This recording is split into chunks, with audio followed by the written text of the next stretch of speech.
conflict.com and a scholar and practitioner of conflict resolution. What I do in my work, and one of the things I love to do most, is look at the ways that the narratives in which we live work to advance change, help us out of conflict, or entrench us more deeply. So today I wanted to share with you one narrative thread that you may be very familiar with, both in your own lives and also in listening to the news and watching what's happening on the political stage. This is about the time is right narrative. So hearing the slogan, the time is not right to make this change in our culture, or the time is right, and also for ourselves trying to make those decisions. So what I'm asking in this talk is, when is it a conversation stuffer and when is it a justified claim? How do we know when saying the time isn't right is just a way to avoid massive and very needed change, and when it's actually true, the time is not right to do something? So to answer this question, I went back to Thomas Jefferson in Richmond, Virginia, because that's where I first gave this talk, was in Richmond, Virginia, at the Chrysalis Institute. So Thomas Jefferson is quoted to have said that he believed that slavery was a moral ill and needed to end. But he believed that the time was not right to do that change. He thought that the children of the Revolution, those who grew up after the Declaration of Independence, would just know in their bones that slavery was wrong and that man was created equal and that slavery could not be tolerated. So he was saying that he believed that it was going to be much too tumultuous for his generation, that his generation did not grow up with this idea of equality and would have a much more difficult time. So he said, I can't do it, but it will happen soon, and it should happen.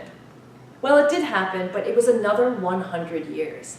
It did not take a generation. Those who grew up under the Declaration of Independence did not give up slavery. So was Thomas Jefferson just forestalling? Was he wrong? How could one ever say that you could allow slavery to go on? Well, Civil War ended slavery, but 100 years later we still had segregation.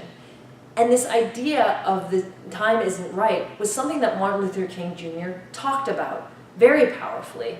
And I invite you, if you do have the chance, to read the letter from a Birmingham jail from Martin Luther King Jr. It's not his maybe most famous piece, but to me it actually is one of the most moving, if not the most moving. And it was in response to a letter he received from the clergyman in Birmingham, Alabama, who told him that the time wasn't right to have this peaceful demonstration in their town, in their city, against segregation and for civil rights. They told him in very calm language that they supported him, but that they feared that such an abrupt change would be dangerous to people, and that they entreated him to please slow down. Martin Luther King Jr. responds in his letter from the Birmingham jail, actually written in the jail, "We know through painful experience that freedom is never voluntarily given by the oppressor. Frankly, I have yet to engage in a direct action campaign that was not, quote, well-timed in the view of those who have not suffered unduly from the disease of segregation. For years now I have heard the word wait. It rings in the ear of every Negro with piercing familiarity.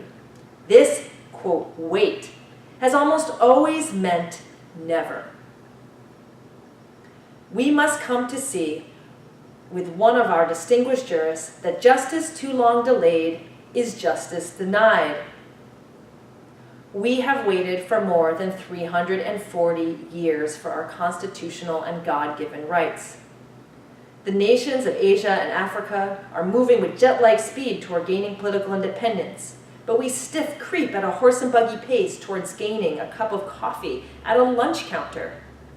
Perhaps it is easy for those who have never felt the stinging dark of the segregation to say, wait. But when you have seen vicious mobs lynch your mothers and fathers at will and drown your sisters and brothers at whim, when you have seen hate-filled policemen curse, kick, and even kill your black brothers and sisters, when you have seen the vast majority of your 20 million Negro brothers smothering in an airtight cage of poverty in the midst of an affluent society, when you suddenly find yourself tongue-twisted and your speech stammering as you seek to explain to your 6-year-old daughter why she can't go to the public amusement park that has just been advertised on television, and see the tears welling up in her eyes when she is told that Funtown is closed to colored children.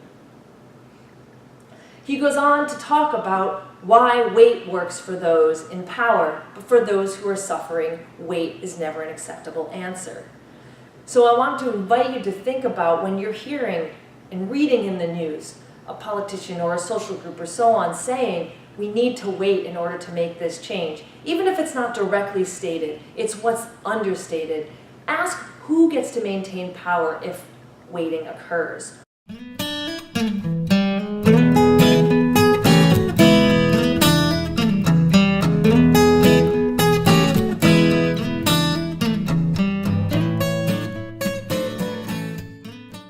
But it isn't just in terms of civil rights and equality and racial injustice that we hear the time isn't right. That was just a good example that we could see over a few hundred years.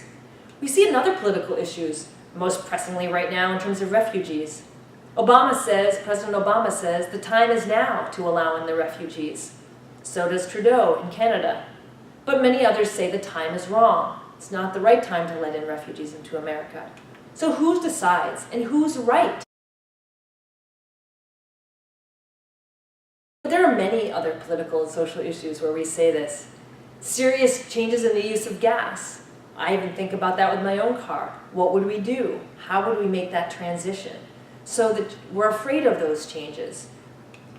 How we kill animals for food, whether you're a vegan or an omnivore or paleo, the way in which we kill animals for food is really painful and something that we really haven't seen change since Upton Sinclair's The Jungle. If you watch Food Inc. or Forks Over Knives, these are available on Netflix. There's lots of really great movies out right now about how that's working and really what we could do to make it better. There's no need to torture animals in addition to ingesting them.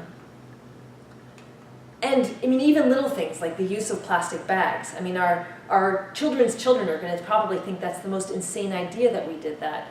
This draws on actually a tool, a mechanism that I talked about in another video called Narrative and Conflict that you can find on YouTube. It's called circular questioning, where you ask yourself a question that takes you out of the time and place that you're in to help you reflect a little better. So asking what our children or grandchildren will look at us and say, how could you have done that? Just in the imagination of that helps us see where we might be delaying certain changes that we know need to happen. So often, it's not about knowing what we need to do, it's about actually doing it. But I'm arguing that this time isn't right narrative is part of what's holding things in place. It's a placeholder.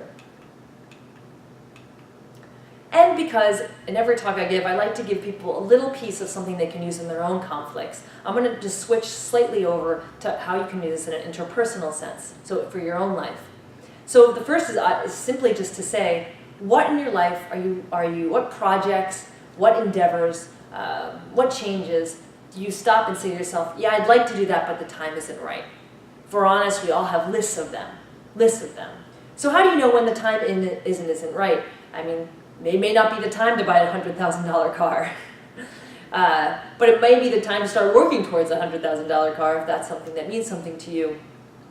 I had a funny thought while I'll start writing this presentation. One of the time isn't right ideas that came to me was that time wasn't right to start my vegetable garden. And I've been saying that for about 5 years. But I recently discovered that in Virginia, you are able to start a vegetable garden very late into the fall. So I have been planting my seeds and doing my best to get those growing. And it feels good just to start it. And when we're saying the time isn't right, there are some payoffs there. And what might they be? Sometimes they might be really as simple as just inertia, laziness, not wanting to start something. There's always the risk of failure, the risk of looking bad. It also might be a placeholder for something harder. I noticed that I was not washing my car because I realized that once I washed my car, I would have to work on a much bigger task of getting out my book proposal. So it was kind of a placeholder for something bigger. But then I also want to counterbalance this with a sense of that there are right times to do certain things and right times to do others. So how do we know? If you've ever read Ecclesiastes or done farming, you would understand and most likely agree with parts of Ecclesiastes, if not all of it, that there is a time to be born and a time to die, a time to plant and a time to uproot, a time to kill and a time to heal, a time to tear down, a time to build, a time to weep and a time to laugh, a time to mourn and a time to dance. We know through our life that there are times in which we do all of these things. So how do we know when it is the time to do one thing or another? And that's what I call kind of sitting in the paradox of time. But there are ways. We are not in a complete pickle.